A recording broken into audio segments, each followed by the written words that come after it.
Welcome to Brunswick Now on ATMC TV. I'm your host, Megan Masser. This month, we'll be speaking with members of a few worthwhile organizations in Brunswick County, ones you might want to look into joining. First, we'll speak with Sue McCallum and Jeanette Sarens with the Brunswick Arts Council. They'll talk to us about the organization and fill us in on some of their upcoming events. Next, we'll speak with Marge Comer and Diana Wells from the Coastal Garden Club. They'll tell us all about their upcoming tea and garden tour. Finally, we'll speak with Gloria Childress, a cancer survivor and representative of Relay for Life, Brunswick County. She'll give us all of the details about the upcoming event. Stay with us for the next half hour as we bring you Brunswick Now.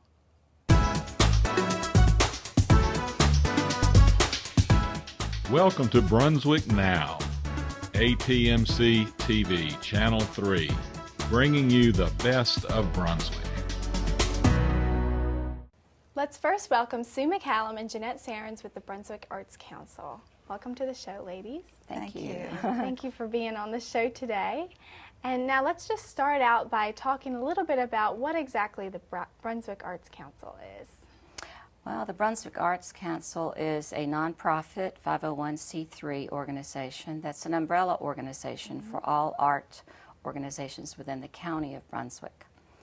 We provide different programs through our many divisions, which are literary, visual, performing, multicultural, student art education, and grants and development. Wow. And Sue, what is your role? I'm in the Performing Arts Division, and I'm really looking for funding and support for the very, very rich array of theater groups we have in Brunswick County. We are so blessed, and so it's so amazing how much talent and how many volunteers that bring the arts into the schools, for seniors, for the general public.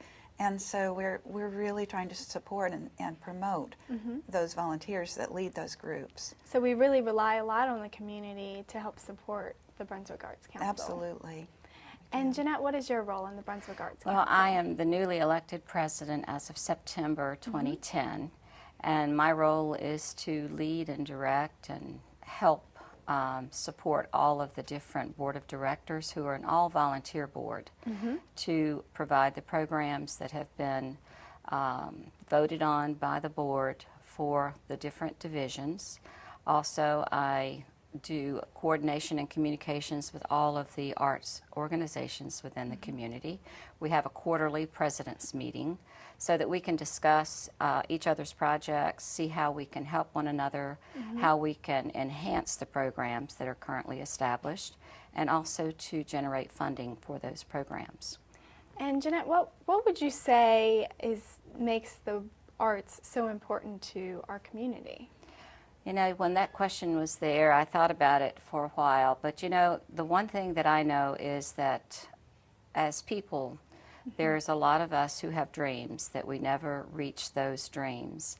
And I find that with moving around in the county, through the different art groups and through people, they have ways that they want to be creative and express themselves. So the arts is a very vital tool for them to be able to use their creative side. As adults, as seniors, and as our youth and students. And with students, we have found through our research that art integration into the classroom studies is a necessary art that is needed for them to be more successful, to use both sides of the brain, not just the right, but use the left as well, and a creative tool that will provide them avenues for careers. It will also provide them avenues of expression, and it increases scholastic and academic success for all students. And Sue, why do you believe that the arts is so important to our community? Well, I think the arts are a great healer, too, and wonderful for people who have faced challenges at every age, whether it's a child, maybe that has problems at home or, you know, is trying to find themselves, or it could be those our age who are taking care of others at home and have risks ourselves, and at our age it increases to our ability to memorize, remember. So at all ages it's just crucial for the arts to have to be an expression for us. And speaking of the community and the arts, I know that you all have a program within the school system. Can you tell me a little bit about that? It's called ASI, is the acronym that we use, which is Arts in School Initiative Program.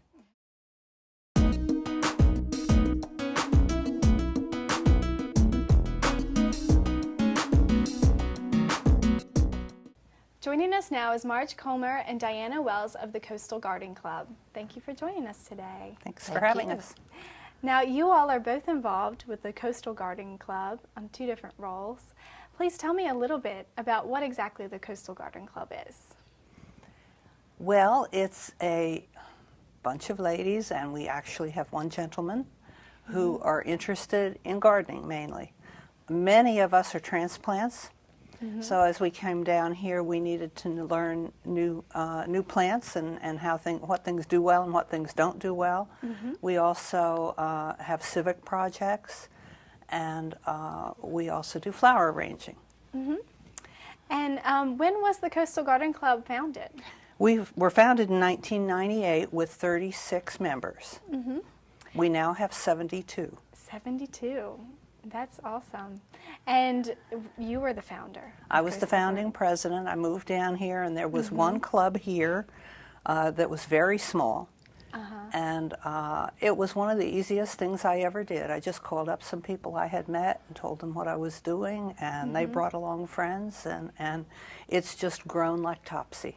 So why did you decide to start the Coastal Garden Club? Because I've been in Garden Club in New York and enjoyed it very much. I also am a National Flower Show judge, and I needed to have a club in order to keep my credentials active, but that was one of my favorite things in New York, was my garden club, and I missed it. And what do each of you do within the club? Well, I have tried to retire from being an officer. I started, and that was enough.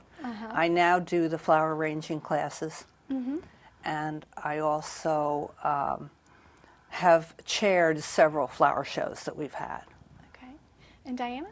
This year I'm president of our club, and I'm in my 2nd year in office, and it's been such an exciting time. And Marge and so many of our founders has just made the club so exciting. And we certainly want to welcome people who are listening today that might have an interest in gardening. We will have our next meeting May 23rd, and we meet at the electric company in Charlotte. They're very gracious to offer a facility for us to meet. We've had wonderful speakers, and we have a speaker each time, and Marge does a fabulous flower design show. And in the fall last year, she chaired just an outstanding flower show in which the members participated in wholeheartedly, and we opened it up for people to come and see. And we're all excited about our project coming up, which is our annual Tour and Tea. Monies that we raise from this go toward what we feel is such a good cause. We support a scholarship at Brunswick Community College for a horticulture student, and also we donate monies to the interagency for the students who have disabilities. We've visited the site, and we've actually seen the nursery there and the greenhouses and the work they do. So it's really rewarding to think that, you know, we just don't come and have a cup of tea, but we really are involved in civic organizations. And what types of civic organizations are you involved in, aside from the one you just mentioned? Our Habitat is in its 3rd year, and we help with the design of the landscape for the Habitat homes. And we actually leave the owner a book about the plantings and how to care for them. Okay. And we have a butterfly garden that is in Charlotte that we maintain all year round. We have assisted with the decorations at the holiday time. We have projects that involve our national project, like the Golden Days of planting daffodils across this country. Okay. and we've planted a lot of daffodils, and we're hoping that people who are listening out there next year will put that on their list of things to include. We're hoping to have daffodils across this entire country. When is the golden day of daffodils? Actually, when the daffodils bloom, but it's called the Golden Days Project, and it's the National Garden Club President's Project. Okay. And as a president this year, actually last year, I thought it would be nice to have my project, and I've presented pink ribbons and pink roses to breast cancer survivors in who are members of our club. That's very And that's kind. in October. Okay.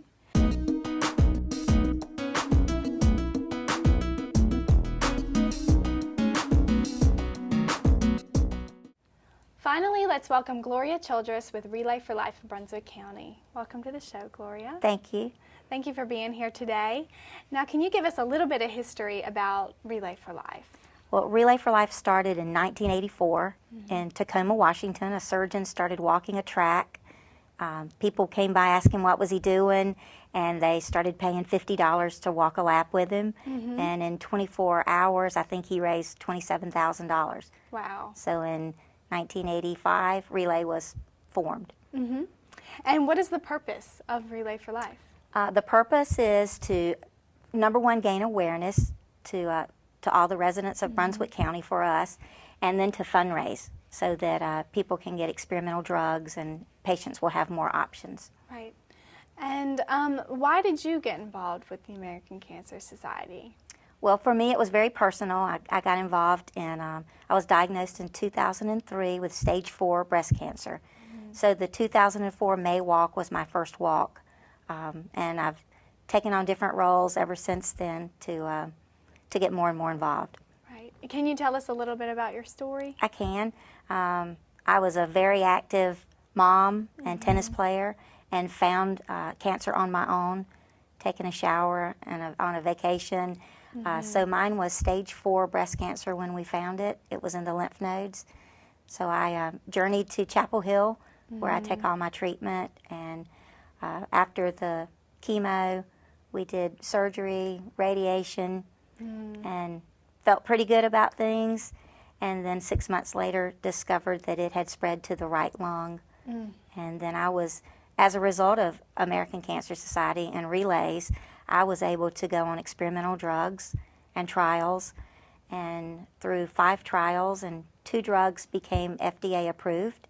And then the cancer spread even more, so we had the right lung removed and had a little bit of a recovery from that. And then last year found out spots were in the left lung. So now we're started a new chemo last week. So we'll be fighting hard. And we'll be praying for you as well. And it seems everyone has a story that connects them to cancer. And so by being a part of this night really is helping everyone involved. And can you tell us a little bit about when and where the Brunswick County Relay for Life is this year? Our Brunswick County Relay will be at West Brunswick High School. It'll be on Friday the 13th, May 13th. We'll start at 6 p.m. with the Survivor Lap, which is the most exciting part of Relay. So we'd like for all survivors to come out. We'll have a reception at around 5 in the West Brunswick High School old gym area. So the survivors will see where to come and park, and then Relay will kick off at 6, and we will walk all night. And that I walk every year all night. And we will end at 11 o'clock on Saturday, May 14th. And another big part of Relay is the luminary service. So as soon as the sun sets, we will have the luminary service. Okay.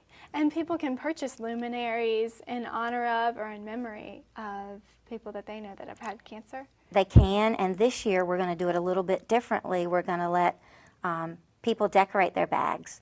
So if you have pictures or if your children want to draw on them, there'll be a station for them to decorate their luminaries. Okay, and that'll be at the event? That'll be at the event. Okay, that's great.